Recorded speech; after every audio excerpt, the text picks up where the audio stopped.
downloaded the Buckeye Leafcast with your host, Andrew T.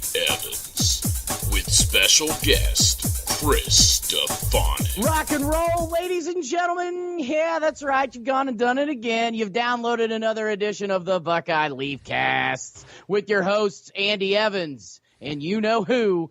Rocking the other side of the microphone, I'm sure ready to break down a big weekend of college football, especially a big Buckeye win, claiming another Big Ten championship. Yeah, that's right. You know what I'm talking about. And if you don't know by now, you better get a friggin' clue. Crawl out from under that rock you've been living under for the last friggin' couple of years, because it's my man with the plan, the intergalactic Buckeye fan himself. That's right, Mr. Chris Stefanik. Big Ten champs once again. Hello. So glorious. Hello. Is it Urban you're looking for?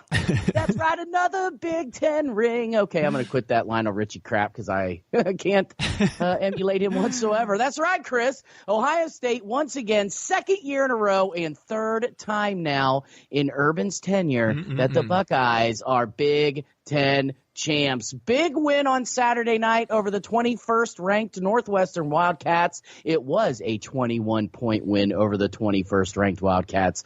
Final score, Buckeyes 45, Northwestern 24. So, Chris, obviously, let's get into this game. I want to get your thoughts on it.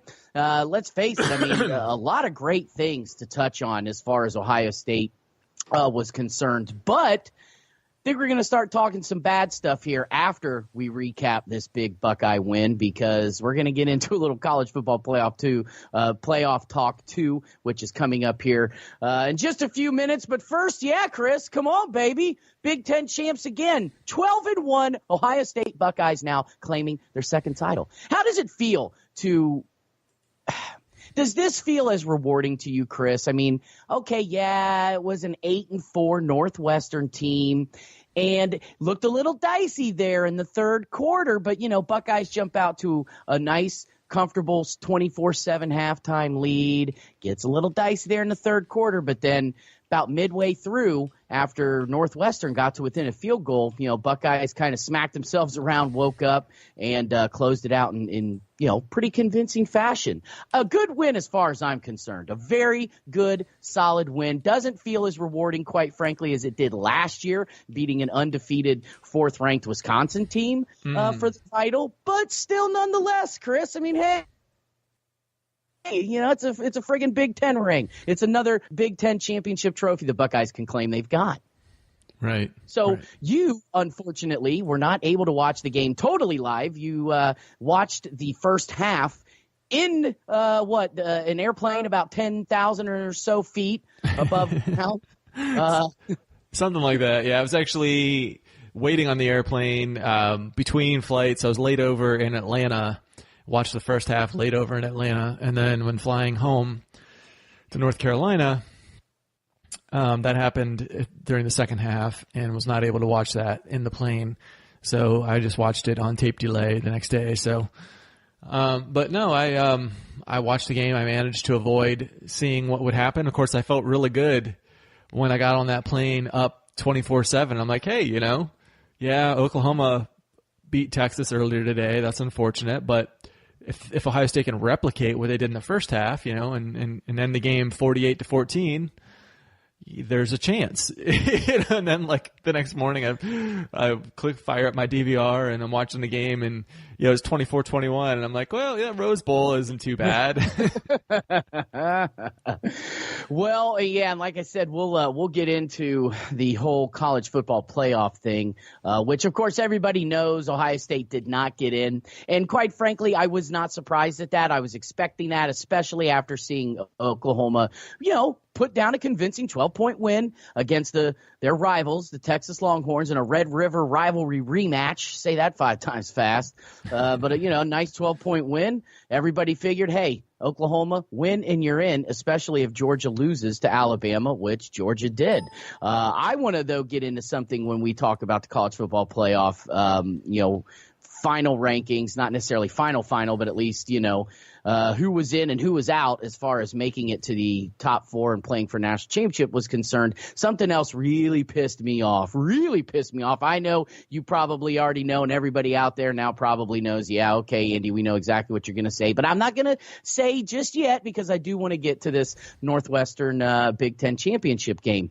How about the play of your boy, Chris, Dwayne Haskins, 34 of 41 through the air, 499 yards passing, now he broke his previous single game passing yards record that he did earlier in the year. This now stands as the best single game passing yards ever by an Ohio State quarterback. He threw 5 touchdowns, did throw a pick, but still, 1 yard shy, Chris, of becoming the first ever Ohio State quarterback to throw for 500 yards in a game. Yeah. Unbelievable performance by the third-year sophomore, Chris. Yeah, I mean, maybe I'm just an idiot fan, but if I'm the coach... we all are. We all are in the eyes of the Lord, or in the eyes of Urban at least, which is pretty close. I'd be, when you're trying to run the clock out on that last drive, and Haskins has 499 yards. How about a little bubble screen? Yeah. That's what I was thinking. Everybody was thinking out of the press box. We're looking at each other like, he's sending him out with like a minute and a half left. He's going to throw just a real quick slant, like you just said, or a screen or a little swing pass to the flat, get him 3-4 yards, run out of bounds, boom, you're done, then go sit on the ball. And he didn't. Yeah. And it's also one of those things, too, where you knew they needed style points. Now, I don't think, even if they went down and scored a touchdown on that last drive rather than running out the clock, I still think Oklahoma's in. I mean, heck, they didn't even, put Ohio State 5.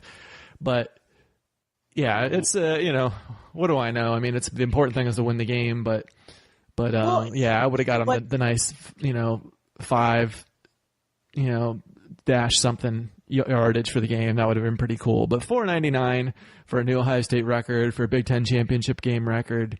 Yep. 83% passing in that game. Not too shabby either. 5 TDs was a championship game record. Yep. I mean, he's been unbelievable. He's been so fun to watch. And, that's been the highlight of the season for me, is just watching this guy who's like a demigod out there. We've never seen something like this at Ohio State. It's always been, 3 yards in a cloud of dust. And, even when, we had this newfangled spread offense when Urban Meyer came to town, he still liked to run the ball a lot. It was more of a power run spread offense with, Hyde and Ezekiel Elliott and, JT, and they were just getting, all this ground and pound for the most part with some passes mixed in. And to see a guy really open it up and lead the nation in passing and, be the second to best offense in the country. It's just, you don't see that at Ohio State, and nobody's seen this at Ohio State before. And it's been really special and really fun. The sad thing is that this is probably his only year as a Buckeye. His only year as a Buckeye, but only year starting. And, it's been a blast. And I hope that we here in Buckeye Nation, and I know we have. I mean, if somebody says that they didn't enjoy watching Ohio State's offense this year, then they're either not a true fan or, they've missed every single game because they've, been hanging out, downstairs in their basement playing Xbox or something. Truly been a joy and, a privilege, seriously, a privilege and an honor that, we got to witness history. I mean, how many, I have never seen personally, okay? I was alive when Art Schlichter was the only quarterback ever in Ohio State history to throw for 400 yards in a game. And I'm sure in 1981 when he did that his senior year, everybody was like, whoa, this is awesome, even though we just lost the game because they did lose that game. But to watch Dwayne Haskins not just do it once, not do it twice, 5 times in a single season, just been an absolute joy to watch, Chris. You're absolutely right. Yeah, it's special, and you can't blame the guy for going pro. I mean, he's got the opportunity to be maybe the first quarterback taken in the draft. They're saying it was possible we could see Ohio State get the top 2 picks in the draft with Nick Bosa and Dwayne Haskins. Oh, God. I mean, what a testament to the program that would be. You want to talk about a sales pitch for future recruits. When you got the number 1 and number 2 picks in the draft, you can get your dreams met when you come to Ohio State. You know what I mean? So that would be kind of cool. And yeah, like I said, I mean, when you're going to go that high, I mean, you're really taking a chance coming back that, you could lose it all. So, and in fact, he did say he's going to play in the Rose Bowl, but let's face it, the Rose Bowl is an exhibition game. As much as I love the Rose Bowl and growing up, that's that was the big one, right? But in these days where we have the playoffs, that's an exhibition game. And frankly, he's risking millions of dollars playing in the Rose Bowl. And thankfully, as a Buckeye fan, it sounds like he's going to do it. He announced that he was going to play, but I don't think, if you're thinking rationally and not thinking emotionally, if you're thinking rationally and putting yourself in his shoes, you couldn't blame him for not playing in the Rose Bowl. And he did say after the Big Ten championship game, he was asked, are you going to play in the Rose Bowl? He said, yeah, I'm playing. Now, that's a month away. He could change his mind.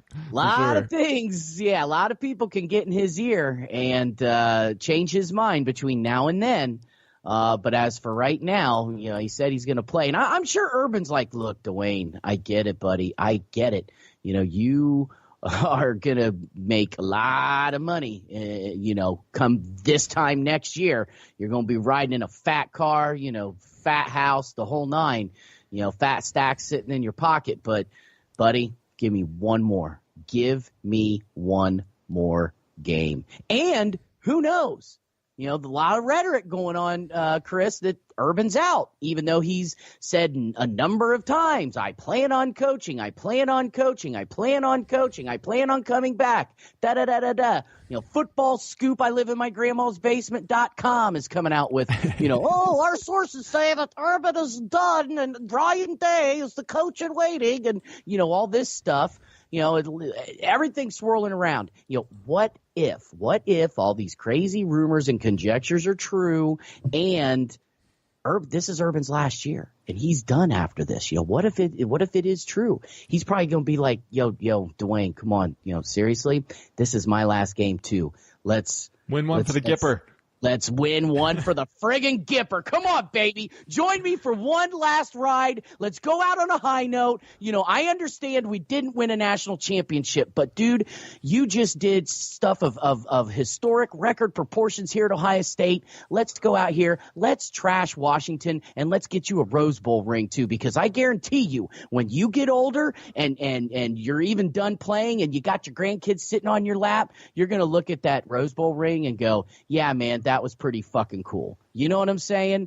So get out there and let's tear this shit apart, Yeah. And I can see him playing, and I get it, Chris. I understand what you're saying. Millions of dollars on the line. I totally get it. But if he doesn't play in that game, Ohio State will lose the Rose Bowl. That's my early prediction right now. If Dwayne Haskins does not play in that football game, Ohio State very well could lose the Rose Bowl. Because let me tell you what, as crazy as this sounds, in the Pac-12, they don't like to play defense. Washington's actually got not a bad defense. They're pretty good. And we know Maryland, number 99th offense in the country, scores 51 points on this defense. So, anybody can score on this team, right? Exactly. Anyone can score. So if they can shut down and let's face it, this offense has not been great. I mean, even in the championship game versus Northwestern, 2.3 yards per carry, This offense has been Dwayne Haskins, and that's pretty much it. It's that he's been the team. I mean, the offensive line has been one of the worst offensive lines we've had in a few years, probably back to the Trussell days. I don't know, man. Tressel had some pretty good offensive lines. Right, but I'm saying, we haven't had one. I mean, there was definitely, you're right. It might even go back further than that. I don't know. This is not a great offensive line. Yeah, I tell you what, John Cooper had some pretty damn good lines too. This is not the best running backs we've had. In a long time. Think about it. We had Zeke before this, Hyde before that. These guys aren't that good as compared to those two. These aren't difference makers like those two were. And it's basically we have the best quarterback ever, and one of the best wide receiver corps ever. Oh, zone 6, baby. Zone 6. Yeah, so it's like, but what else? I mean, the running game itself, just as a whole, it's the worst running game Ohio State's had, like, that I can remember. I mean, maybe the 2011, Fick team was worse. I don't know. I've tried to block that team out of my mind, but so you're right. If they don't have Dwayne Haskins with the golden arm out there, I don't even know what this team would look like. I mean, I guess it would be, Tate Martell trying to do his best JT Barrett impression. And that's it. That's it. Yeah, it'd be a run pass option left and right. And, I don't know. I mean, the few times he's come in, the sample size is really small, but the few times he's come in, and it's not exactly like the magic elixir that, oh my God, now look how great we are. We just needed a running quarterback to come in. We just needed Tate to come in and do the zone read. That hasn't exactly, lit the world on fire either. So, yeah, I don't know. I'm not scared of Washington, and I think Ohio State would still win even if Dwayne does sit out. Because, I mean, they're just much more talented. But if Dwayne does sit out, that offense is going to be really, really different. Let me tell you what. Let's while we're talking about it, let's just break this down. Like, let's assume Haskins is gone next year because – it's a little too much to hope for that he would come back. I know. It's, yeah. So let's say he's gone. I really liked having a passing quarterback. I'm like, oh my God, it's been so nice. We've got, basically a guy who we hope is a better version of JT Barrett, in Tate Martell. I don't know if he's a better version of his game's very similar to JT Barrett, a kind of a distributor on offense and a running quarterback. I think he's a little more dynamic of a runner than JT, but JT was really good at making the actual read part of the zone read, at like deciding whether to keep it or hand off. That's a really big piece. And if he's not as good as that, even if he's more talented, Braxton Miller was more talented of a runner than JT Barrett, but Braxton Miller was not as good at the zone read as JT because he would often make the wrong read. And that's huge. So like I would rather have JT running the zone read than Braxton, even though Braxton's a better runner. Is Tate Martell going to be able to read the defense the same way that at the level that JT did? I don't know. We'll find out. So, but meanwhile, they got this other kid on the team, who's a true freshman this year, the quarterback from Texas, whose name is totally escaping me right now. Matthew Baldwin. Baldwin, that's it, right? We've got there's a Baldwin in Columbus. He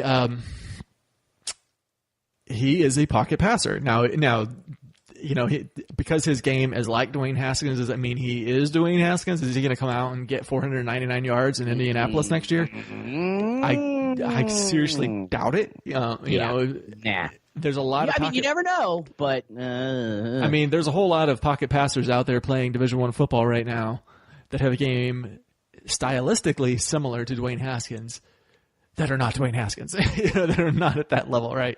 So stylistically, he's a pocket passer. He's closer to Dwayne Haskins.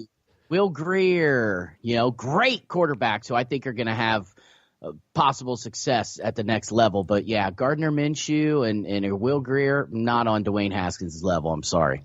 Yeah, so pretty close. Yeah, we're looking at a drop off next year. I mean, barring the unforeseen. Now maybe the running game steps up and makes up the difference for it, and maybe the offense is still just as good. I mean, the biggest difference next year is that the biggest improvements, the biggest areas for improvements is obviously on the defense. They could even lose a step on offense, but if they gain 2 or 3 steps on defense, they could end up being a better team next year. But that's a whole other conversation. We've got plenty of shows to talk about next year's team. Yeah. Well, I don't want to go too far down that rabbit hole quite yet. Yeah, we're getting down the hole. We're slipping and sliding down this hole as we speak. But let's climb back out for a second, and let's talk about the rushing effort that the Buckeyes put up against the Wildcats on Saturday night. You had mentioned, this team running the ball just doesn't look as crisp and as dominant as it has in years past. And you're right. I mean, it doesn't take a rocket scientist to sit here and figure that Ohio State, their rushing attack has not been as good this year. I mean, 175 yards a game, Chris, that was their average this year. And That's extremely average. In fact, that's pretty much right in the smack dab in the middle of the Big Ten. And on Saturday night, J.K. Dobbins, Mike Weber, both toted the rock 17 times. Dobbins led with 68 yards and had a touchdown. Weber had 51 yards. And as a whole, the team, 46 carries, Chris. 46 carries for 108 yards. And like you said, 2.3 yards a rush. I mean, that just does not say Ohio State football. And certainly, throughout this season, you've been waiting for the running backs to explode, and there have been times. Okay, let's not forget 187 yards and 3 touchdowns in the season opener for Mike Weber. Let's not forget over 100 yards for Dobbins against TCU. Let's not forget over 200 yards for Dobbins a couple of weekends ago against Maryland. But I think this 2 running back setup really did both Weber and Dobbins a disservice, because Weber had over 100 yards against Michigan State in a score, but it was like, one weekend it would be Dobbins, the next weekend it would be Weber, and then some weekends it would be neither. Like there was never a consistent weekend where it was both of them. You know what I mean? It was either one, the other, or neither.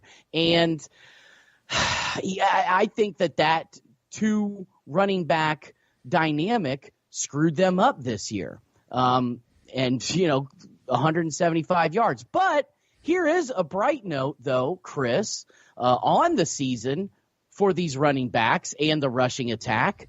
J.K. Dobbins went for over 1,000 yards against Northwestern for the year. I'm sitting here kind of scratching my head like, wow, I didn't even realize he got that many yards this year. You know what I'm saying? Like it was just a quiet 1,000 yards. And now Chris becomes the only, think about all the running backs that we have seen throughout the history, not just seen with our eyes, but that we know have played here at Ohio State, the history, of the running backs that have come through here. And J.K. Dobbins now, Chris, is the only Ohio State running back to ever have 1,000 yards in both their freshman and sophomore seasons. First 2 years at Ohio State, only one ever to do that.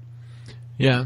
Yeah, and I think J.K. is Doesn't that say something at least? Yeah, J.K., I think he's a good back. Don't get me wrong. And with a good offensive line, we saw he had, 6.7 yards per carry last year? Something like that. So with a good offensive line, and that was with, not as good of a passing game. Now, granted, that was also doing a lot of zone read. But with a good offensive line, J.K. can get it done and be very effective at 6.7 yards per carry for a whole season. He got 1,000 yards even with not being that effective a lot in many games this year. I'm okay with the 2-back rotation and going with who's ever hot. I do think Dobbins is a little bit better. But I do think Weber's good enough that if there's some weeks where Weber's got the hot hand and you give him more carries, I'm okay with that. But no, wait a minute. I'm sorry. You cut out for a second. You said Dobbins was a little what? I said I do think Dobbins is a little bit better than Weber. Overall, I like his ability to get you a few yards better. Okay. But I do think Weber is a good enough running back that I don't mind if there's some weeks when Weber has the hot hand and you give him a few more carries. That doesn't really bother me. But I do think that Dobbins he's a better running back, and especially when you factor in the ball security. Weber's put the ball on the carpet quite a few times now, and Dobbins has not. And so when you factor in those fumbles, you definitely are better off handing it to Dobbins, making him your workhorse, and just having Weber be the one to give him a little blow here and there, so he's not exhausted at the end of the game. So. It's funny that you say that you feel Dobbins is better than Weber. It's something I've gone back and forth with, and when I'm sitting there watching the games up in the press box and talking with some of the other reporters and watching their tweets and stuff like that, there have been several guys who've come out and said they felt Weber was the better running back than J.K. I think that they're both just different. I feel, though, that something was going on with Dobbins this year. I was talking with a guy on Saturday night who was sitting next to me, and he said he thought that Dobbins has been fighting off little injuries this year. And maybe he's right, but I do feel that there was something a little lacking with J.K. this year that I felt, Weber looked a little shiftier at times than JK. I mean, JK was the shifty one last year, and Weber was kind of your little bowling ball. This year it seemed to be kind of the other way around. Now, I don't know if there's any truth to Dobbins, being nicked up throughout the season. We know Weber was at times, much like he pretty much has been his entire career. And I don't know. I mean, you look at the yards, yeah, JK's got more than Weber, but at times Weber looked more explosive and faster, straight up just speed. I think Weber definitely owns JK on that one. But to your point, JK, a little more secure with the football than Weber at times. So, yeah, tit for tat, I suppose. Yeah, I don't know if there's a good way to measure this, but, if you need 3 to 5 yards, I think you're better off handing the ball to Dobbins. If you need 20 yards, you're better off handing it to Weber. One of those things, you know what I mean? It's yeah. I don't know if that makes sense, but that's no, I totally. just think he's really good. He's not the most explosive back and is not going to bust off these long runs that Weber has the ability to do. If he can get to the next level and make a guy miss, he can really take it to the house, where I don't know that Dobbins is going to do that, but as far as that shiftiness, at the line of scrimmage and all that, I like Dobbins. But, that's an interesting point. Mike Weber might be gone next year too. Not that he. Oh, I think he's gone. You only strictly Dobbins next year, with maybe sprinkling, a Master Teague, a Brian Snead, Demario McCall, Steel Chambers. Yeah, I love that name, Steel Chambers. Man. Dude, they got some guys with some names coming in this upcoming year. Yeah. I can't wait to talk about that. But nonetheless, Buckeyes not looked great running the ball all year. 108 yards once again, a touchdown. But Zone 6, man, you mentioned them, and oh God, it is so funny because Urban called these guys a clown show. During 2015, and I think he was more alluding towards the 2015 class, which these guys, these redshirt seniors, are technically the 2014 class. But, at one point he called the receivers a clown show, the younger guys. And God, I am going to miss these guys, because let me tell you what, I don't think it is just going to be Terry McLaurin, Paris Campbell, and Johnny Dixon who are leaving. I think that KJ Hill's gone, maybe even Benjamin Victor and Austin Mack. I mean, those guys are true juniors, and I've mentioned that, and I had a buddy who laughed at me and said, "Are you nuts, Benjamin Victor? Why in the world would he leave? He sucks." Let me tell you what, he is tall, he's got good hands, and he is a Noah Brown receiver, okay? He's a possession guy. He's the guy that you go stick out on a 9-yard curl route or an out route to the sideline that you can throw the ball to, or a fade route in the end zone. He's going to go up and catch it. Now, I'm not sitting here saying he's caught everything thrown his way, but he's got damn good hands. And people want to say he's a bust. And folks, he's just not that kind of receiver. I'm sorry, I'm defending Benjamin Victor. You might see him as a bust, Chris. Other people might. I don't. I think he's a hell of a receiver, and I think he's got a chance to play on Sundays. But above and beyond that, these guys, man, they have just been so solid the last couple of seasons, and especially this year for Dwayne. Yeah, Ben Victor is leading the team in drops, so I would not say he's got good hands. He can make some amazing catches.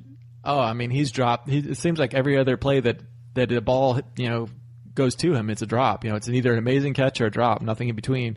But when you're talking about a guy who has just 19 catches on the season, 320 yards, I can't see him going pro. He would stand, especially with these guys all clearing out next season, and him being the chance to be showcased. He has the opportunity to really improve his draft stock and not be known as a guy with questionable hands. So I think it would be a good idea for him to come back, personally, and I think he will. But who knows? We'll see. I mean, he's not going to have Dwayne Haskins throwing in the ball, so that might influence his decision a little bit. But now, where do you see that he drops? Because they don't keep those stats on Ohio State's website. Yeah, this is just my memory. It's and the other guy you mentioned, I know Austin Mack had quite a few drops as well. But now I know he did, for sure. So those two guys had, KJ Hill, for example, had one drop all year, and it was such a rare thing that I actually remembered it, because I'm like, oh my God, he actually dropped it. He never drops the ball, Yeah, I'm trying to think of what game that was. Was that the Michigan game? It may have. It was late in the season. I know that. Yeah, I really think it was Nebraska. I think. Yeah, and they had, in addition, and like not does he not just drop the ball. Like I was reading somewhere, they have these advanced stat sites where earlier in the season, when a ball was thrown in his direction, it was completed like 92% of the time or something like that. So just like even like in his direction, you did, which means like, obviously like the one, if he's not dropping it, then there was a few times when, Dwayne just missed him. But, it's like you went his way, it was money.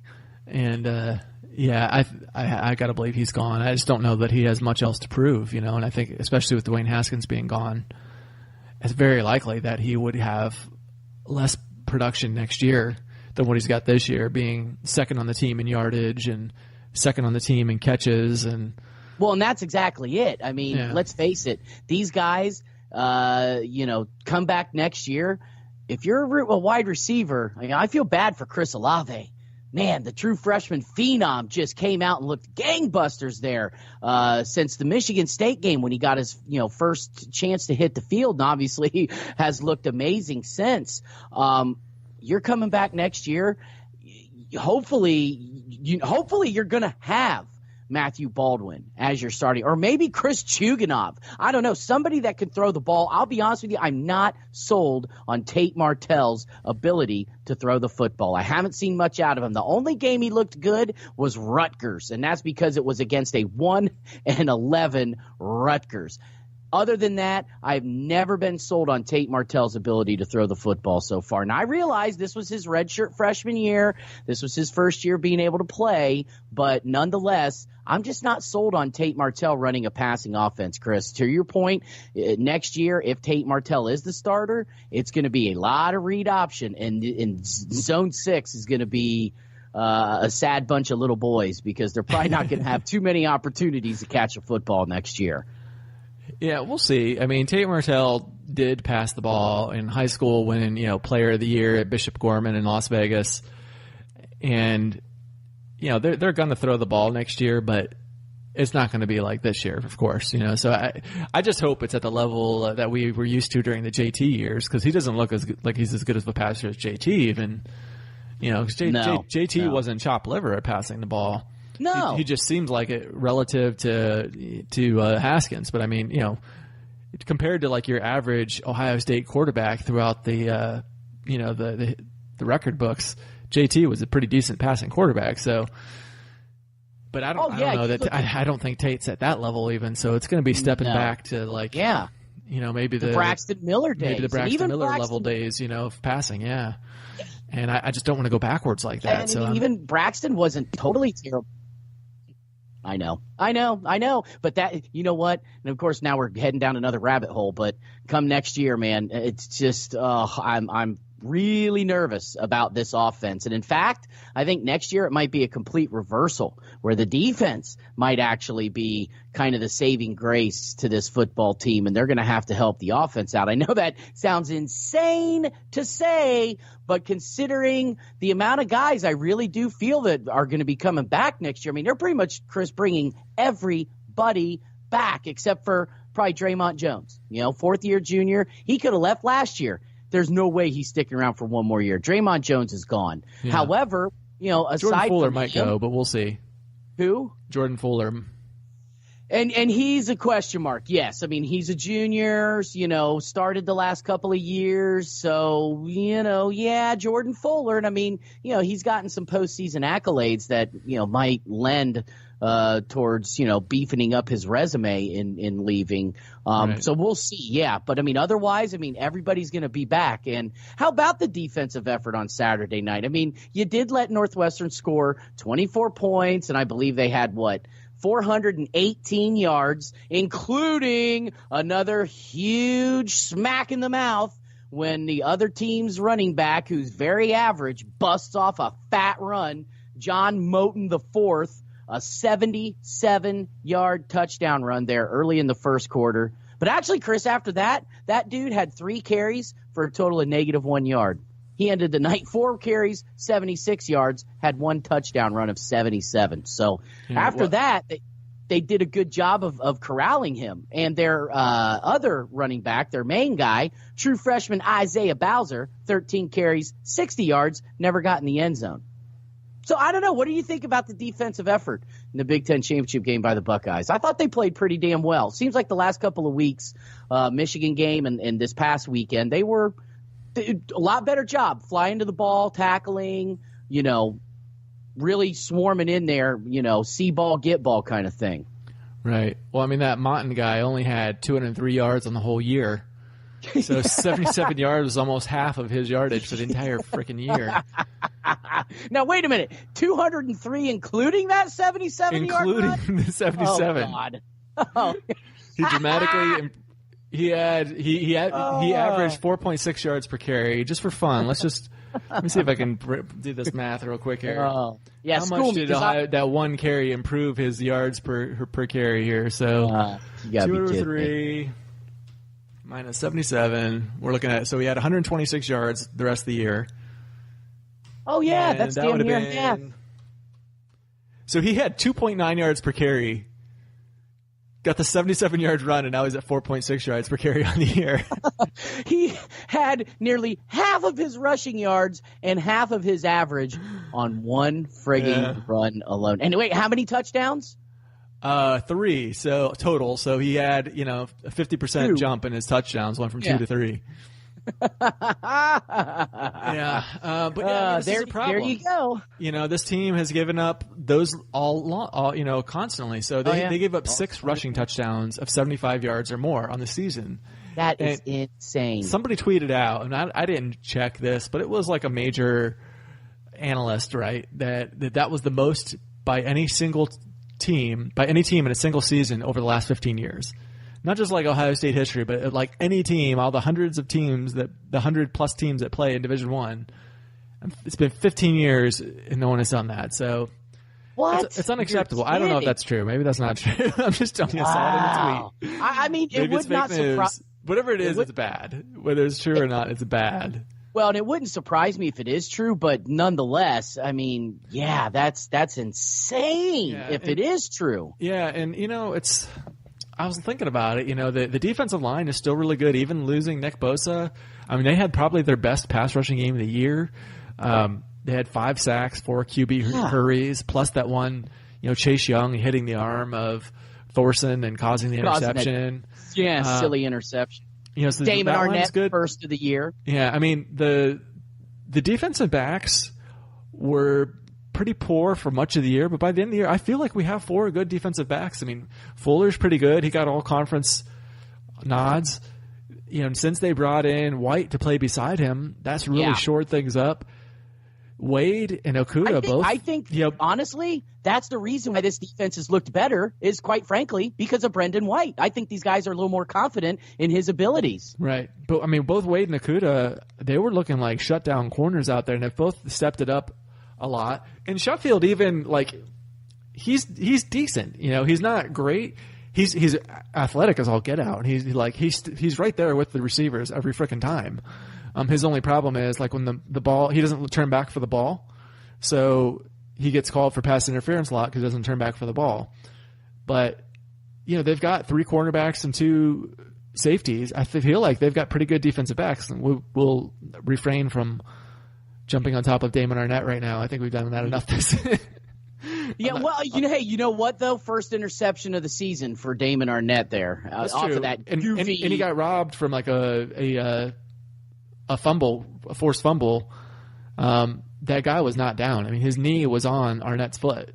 His knee was replay clearly showed that the guy landed on Arnett's foot, and yet they still overturned it.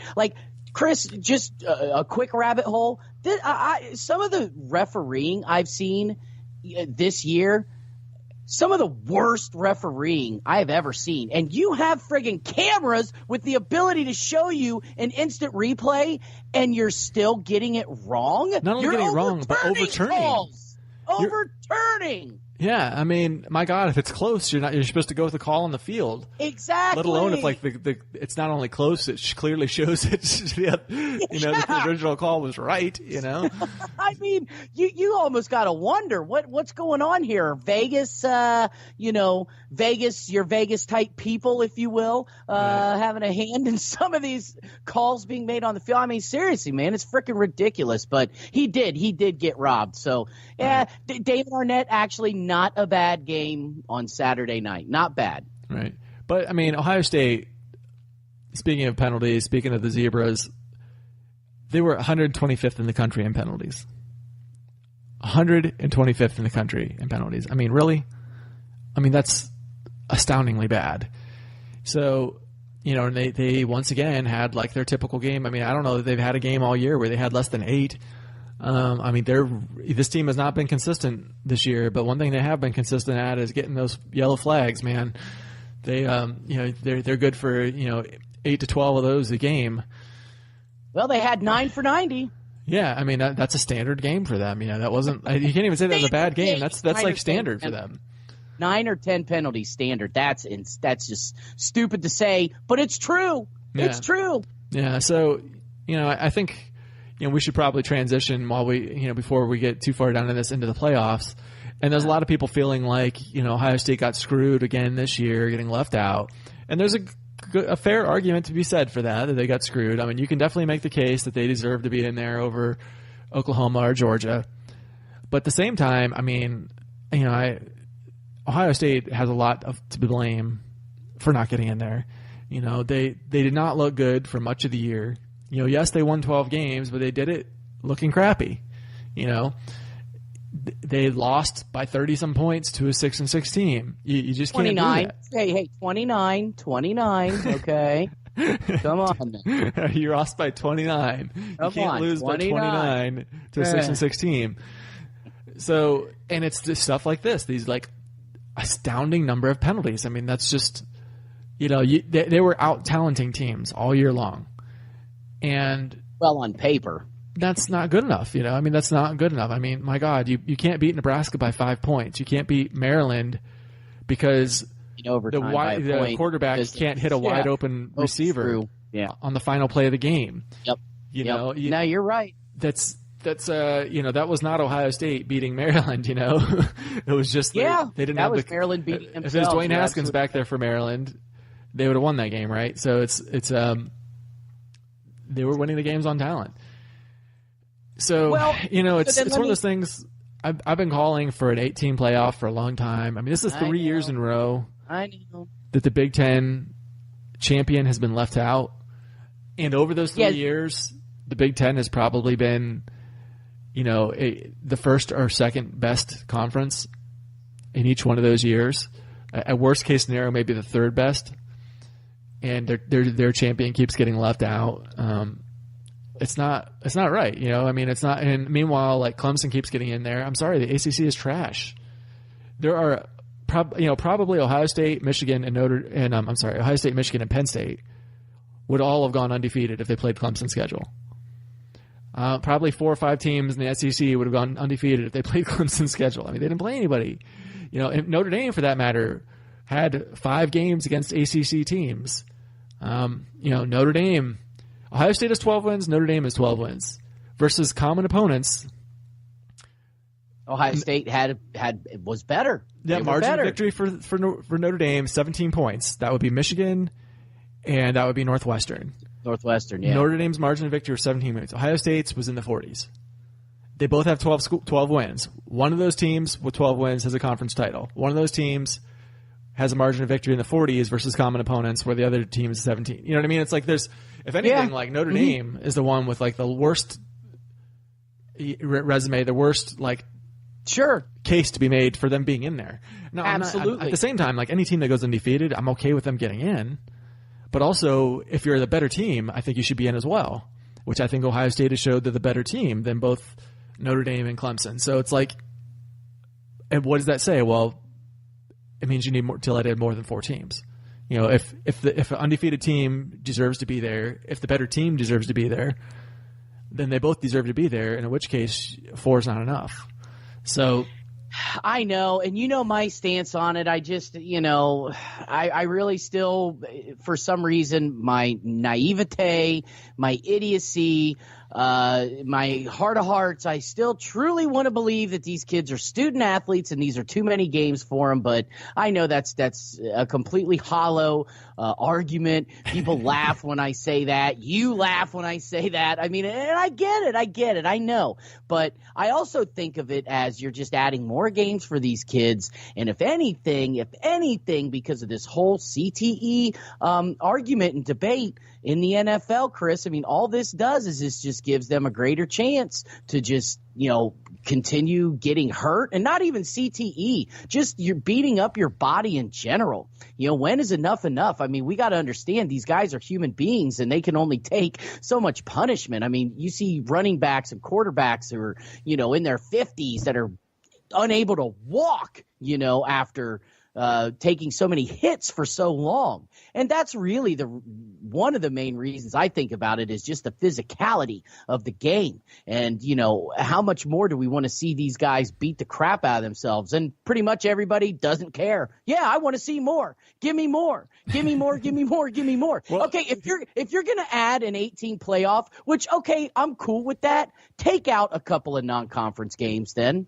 Take out a couple of these stupid scrub non-conference football games you don't need to play. You play like one non-conference game, play your 9 conference games, and then your Big Ten or your conference championship game. That would give somebody at least 11. And then if you play in an 8-game playoff, the winner would go on and play 3 games, or the 2 teams that would, play in the championship game would play 3 games. And right there, you've got 14 games tucked under your belt. Now, I understand that's not everybody. And for some people, it may only mean a 10 or an 11 game season. But what's wrong with that? Seriously, So here's another thing to add to that, which is kind of related, which is the playoff committee does not seem to care about strength of schedule. They said they were going to, but actions speak louder than words. Clemson isn't playing anybody. Notre Dame's not playing anybody.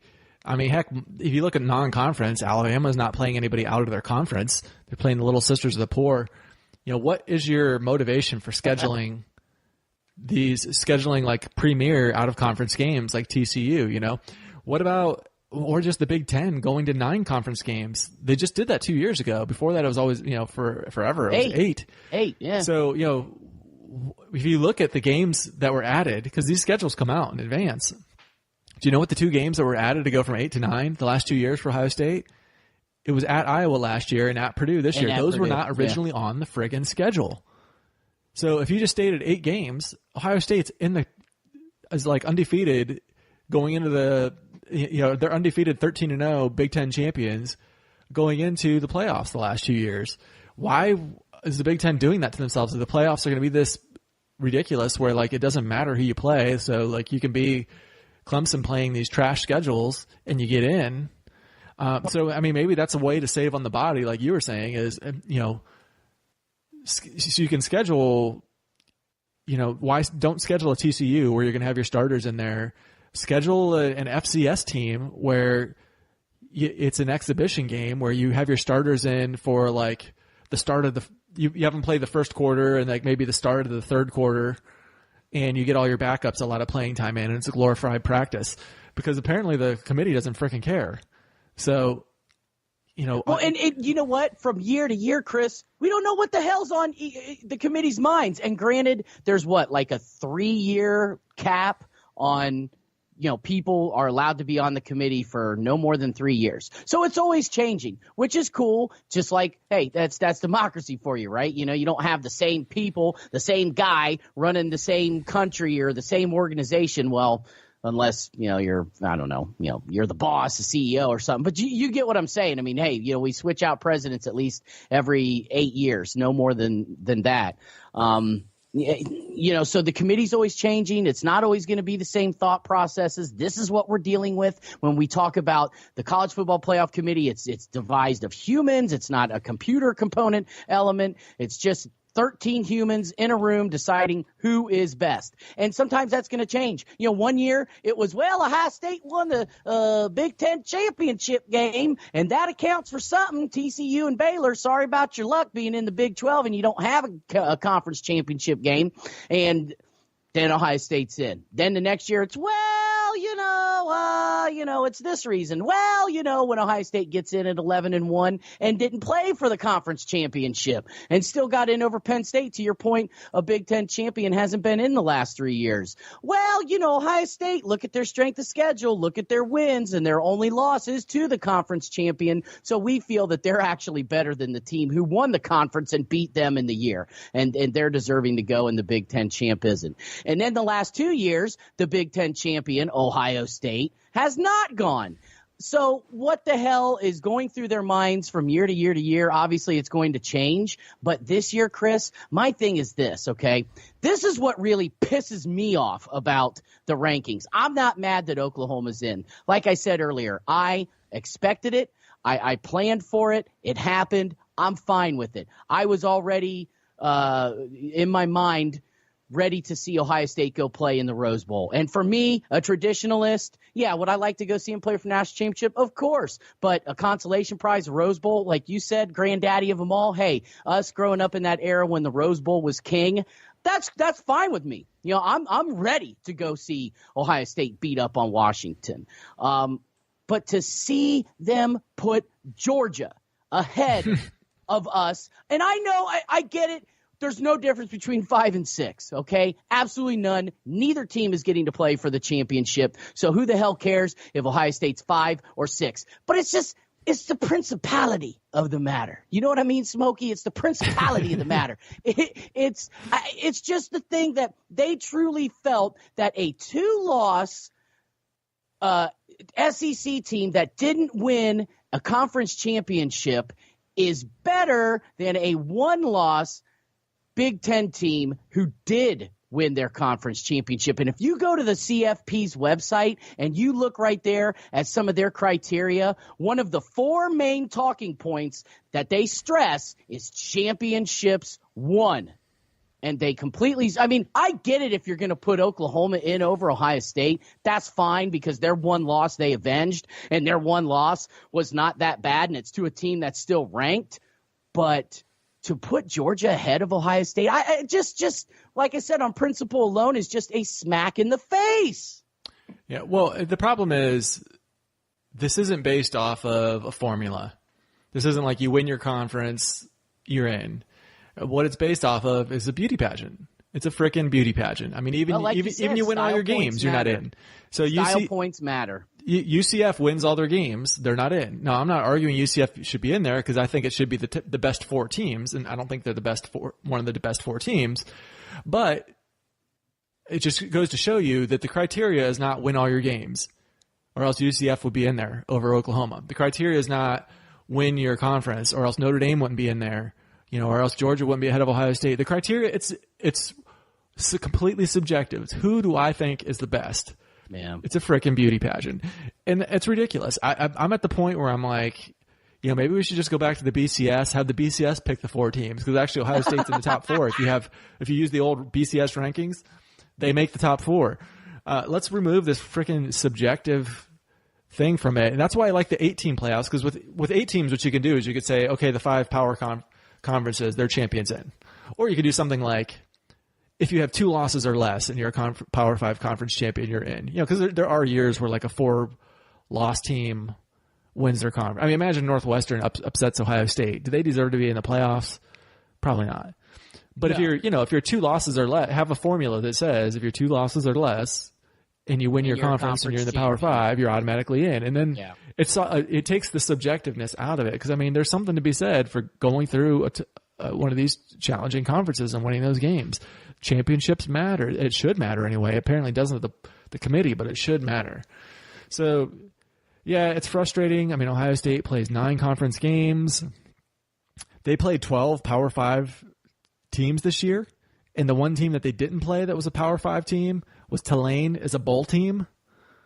So 6-6 Tulane. Yeah, where meanwhile, Clemson, their best win is over, I guess, A&M, which is the 5th best team in the SEC.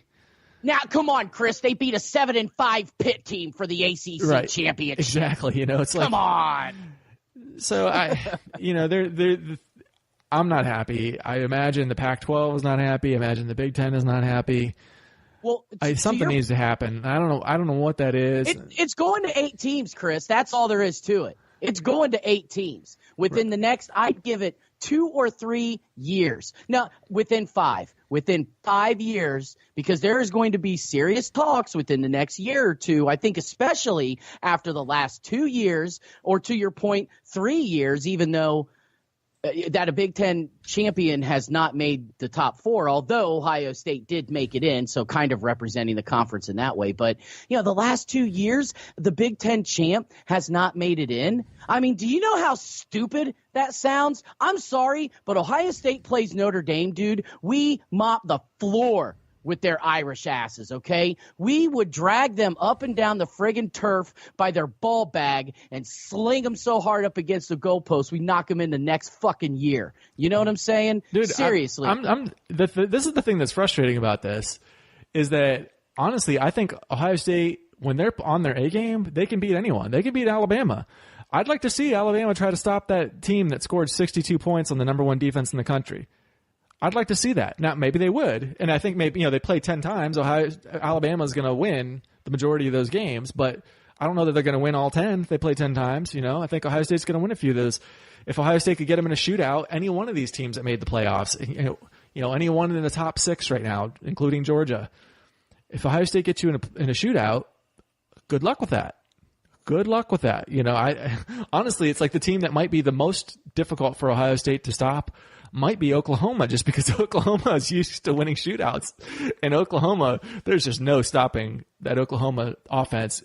If you're the Silver Bullets, when you're giving up 51 to Maryland, Oklahoma would just, it would just be unholy what they would do to the Silver Bullets. They would be. Well, could you imagine though what we would do to their defense? That would probably be like an 85-83 football game. Yeah, how fun would that game be to watch? But it would be. It would literally be basketball on grass if Ohio State and Oklahoma played.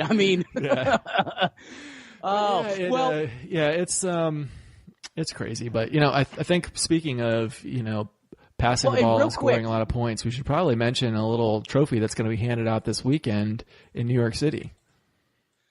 Would that be the Maxwell Award? Would that be the well, you know what? Actually, I think the college football awards on ESPN are this weekend, aren't they? Yeah. So that's this upcoming weekend. So the Heisman Trophy gets handed out this weekend. Oh, is that what you're in reference to? That is the what Heisman? I'm referencing. Oh, silly me. So, the finalists, what everybody's talking about is Haskins, Kyle Murray, and, Tua. So, here's the question. What is the criteria for the Heisman? Is it the best player in the best team? I think it's so that's what a lot of people have said. Is it the most valuable player on your team? Which player was the most important for their team to win games? Or is it stats? Because out of those 3 criteria, Dwayne Haskins has 2 of them. I'm sorry. Alabama's probably 13-0 with Jalen Hurts starting. There is no way that Tua he's the one who led them back in the SEC championship and beat Georgia. Exactly. And he led them just like Tua led them back to beat Georgia in the national championship. He led them to a 12-0 start last year. This is a guy, there is no way, absolutely no way, and anybody who's watched both of these teams would never make the argument that Tua is more important to Alabama than Dwayne Haskins is to Ohio State. I'm sorry. Ohio State doesn't have a defense. Their offensive line is the worst we've had in years. Their running game is the worst we've had in years. Haskins has put this team on his back. Now, granted, it is one of the best wide receiver cores they've had. But that helps. I'm sorry. If you're a quarterback, you got to have somebody who can catch the ball too. Right. But JT Barrett had the same receiver core. Exactly. And didn't, break every record known to man. Heisman, Dwayne Heisman did, I almost had a Freudian slip there, call him Dwayne Heisman. But, you look at the stats. You know what? Everybody wants to think of a clever nickname. Everybody's been trying all year to think of a clever nickname for Dwayne Haskins. They should have been calling him Dwayne Heisman all year. You Freudian slipped, probably the best idea that I've heard yet. Yeah. So total passing yardage. In the country, Dwayne Haskins, number 1, 4,580. Kyle Murray, 500 yards less, 4,053. Tua, 3,918. So that's the number 1 player in the country, number 3, and number 4. The quarterback for Washington State, Gardner Minshew, actually was number 2 in passing yardage, believe it or not. So he's number 1 in there. Yeah. TDs. Passing TDs. Number 1, Dwayne Heisman, 47. Number 2, Kyle Murray at 40. So 7 less. 7 TDs less. Andy. Kyler Murray. Tua, number 3 at 37. So he's got 10 less than Haskins. So if you're talking stats, it's Dwayne Haskins. If you're talking most important player to his team, it's Dwayne Haskins. If you're talking best player on the best team, then I give it to Tua. But you know what? We've already got a way to determine who the best team is. It's called the freaking playoffs. We've already got a way to determine who the best player is on that team. It's the MVP award at the end of the playoffs. They give an MVP for the game. Do we want to talk about why is that the Heisman? Get that shit out of here. That should not be what the Heisman is. I think it's a combination. Honestly, I think that when you start talking about any award, not only are you going off of stats, the eye test can sit there and tell you, well, hey, my eyes tell me that when it comes to somebody making money, lots of money at the next level, Dwayne Heisman is surely going to make more money than Tua Tagovailoa and Kyler Murray when it comes to playing in the NFL. Now, don't get me wrong. Kyler Murray, Tua Tagovailoa, great college football players, but they're in the mold of a JT Barrett. They're in the mold of a Tim Tebow. Great college football player, but when it comes to the next level and sustained career in the NFL, Dwayne Haskins is going to have that in spades over those two all day long. All day long. So to me, what does the Heisman Trophy mean? It is a combination of both. But to your point, Alabama, Jalen Hurts, he's probably he's probably in the Heisman discussion if Saban decided to start him this year. Exactly. Will Grier, great. He's kind of on the outside looking in. And here's what's crazy, Chris. I think Haskins is on the outside looking in. Despite all the stats that he has thrown up and looked like to be the most efficient quarterback in the entire country, and all of these stat categories that he's broken in the Big Ten for the school and stuff that he's, stat-wise in the country right now, he's probably on the outside looking in because of one damn game.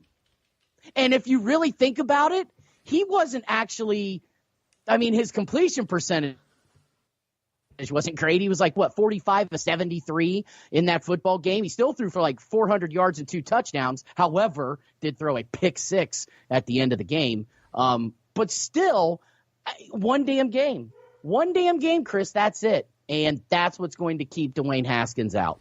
Yeah, I think it depends on what you mean by left out. Not winning it. Alabama, as expected, the top seed, taking on Oklahoma. That's weird. Okay, I need to stop my laptop here. Hold on a second. All right. Sorry about that. No, you're cool. I think he's getting I think he's going to be top 3 and get an invite to New York. So, but yeah, I don't think for sure. Yeah, but he's not going to win it. They actually had him as the 3rd best prior to the Big Ten championship game. He was the 3rd best player, 3rd most likely player to win the Heisman behind Tua number 1 and Kyler Murray number 2. Now, Dwayne Haskins had the best game of those 3 this weekend, where Tua actually, was injured and couldn't finish the game. So, Tua had the worst. So, it's going to be interesting to see. This could be real close. I tend to think Tua's going to get it just because I think most people have already made up their mind. And my God, so too. There was a number of voters had already turned in their votes prior to this weekend. And in fact, some people had turned in their votes prior to the conference championship, or prior to. Well, actually, was it Heisman votes? Might have been Silver Trophy Award. Yeah, I had heard that something like 20% of the votes for the Silver Trophy, which is the MVP for the Big Ten. Oh, yeah. There was a few of them. There were 4 votes that were already in, while the Michigan game was going on. Yeah. While the Michigan game was in progress, 4 votes had already been turned in. I know. I'm like, okay, those people need to lose their votes. Seriously. And did you hear that 7 or 8 coaches out there out of the 14 did not have Haskins as their first or second choice for MVP of the friggin' conference this year? Yeah. 7 or 8. That's insane. Yeah. Come on. That's just straight jealousy right there. I'm sorry. I honestly, I don't even know what to say about that. How else can you explain it? How else can you explain it? Do you really think Trace McSorley or Rondale Moore or Devin Bush was the friggin' MVP of the conference this year? Get off your friggin' butt. Yeah. Stop it. Yeah, it's ridiculous. Absolutely ridiculous. So Dwayne Haskins is going to be in frickin' New York City and is going to have a serious argument that he should win the Heisman, and he's not the best player in the Big Ten. He's not even in the top 2 in the Big Ten. Yeah. It's silly. It's absolutely silly. So what do you think? My bet is Tua. I think Tua wins it. I think Kyler is a close second. And I really do think Dwayne is a distant third. I hate to say it, but there's just a lot. You know what it is, Chris? There might be a little bit of politics coming into play. And because of the whole thing that happened with Urban at the beginning of the year, and Ohio State didn't fire Urban, I think there are some people who are jealous and pissed off at Ohio State. And you know what? Screw you. I'm not voting for this guy. I don't care if he is the best fucking quarterback in the entire country. Legitimately. I'm not voting for him just because of that, out of spite. I don't know. Call me crazy, but there are humans with brains out there who think in certain ways, and there's a lot of immature, spiteful people in the world, Chris. And I could see that seriously being the case with some of these guys who don't vote for Dwayne Haskins. Right. Well, I'll tell you one thing that the Urban controversy did do was those first 3 weeks of the season, if you were talking about Ohio State football, you were talking about Zach Smith, you were talking about Urban Meyer, you were talking about suspension. You weren't talking about, hey, what's this kid out of Maryland breaking all these records looking like he's, the second coming of, I don't even know, Drew Brees or something. He was not a story for a fourth of the season. And it was only then when Urban's back did you start to hear some rumblings, hey, you know what, this kid's actually, at number 2 in the Heisman race behind Tua. Because remember early in the season he was for a long time there. Yeah, until the Purdue game. So people weren't talking about it, and that's part of it is the whole body of work is considered. And like these people that turn in their votes early, I think most of them already have their minds made up that it's Tua. They had it made up before he got injured versus Georgia. And nobody, it didn't matter that, Dwayne Heisman put up, 800 yards versus Northwestern. And there's no number he could have put up. They'd already made up their minds. Their vote was already in. Whether it was actually physically in or not, in their minds, they already turned their vote in for Tua. So I think you're right. I think it's Tua. He's got it. And it's kind of bullshit. Again, it's a freaking beauty pageant, but, it is what it is. Isn't that life, though? I mean, seriously, no matter what, for the most part. It's not Super Bowl. Super Bowl's not a beauty pageant. I'll tell you that. Well, there's a formula there for that. The Super Bowl is decided on the freaking field, so it's all mathematics. Did you who gets that wild card? You win your division, you're in. You win. There's a formula for figuring out the tiebreakers and all that. There's no beauty involved. So, that's what I want. I'm like, get the freaking subjectivity out of it. I'm so freaking sick of it. So. And if Ohio State doesn't get in, they've got some objective measures. Maybe it's computer rankings. I don't know. Maybe it's automatic bids, and Ohio State never wins the Big Ten ever again, so they never get in. So be it. At least it's objective at that point.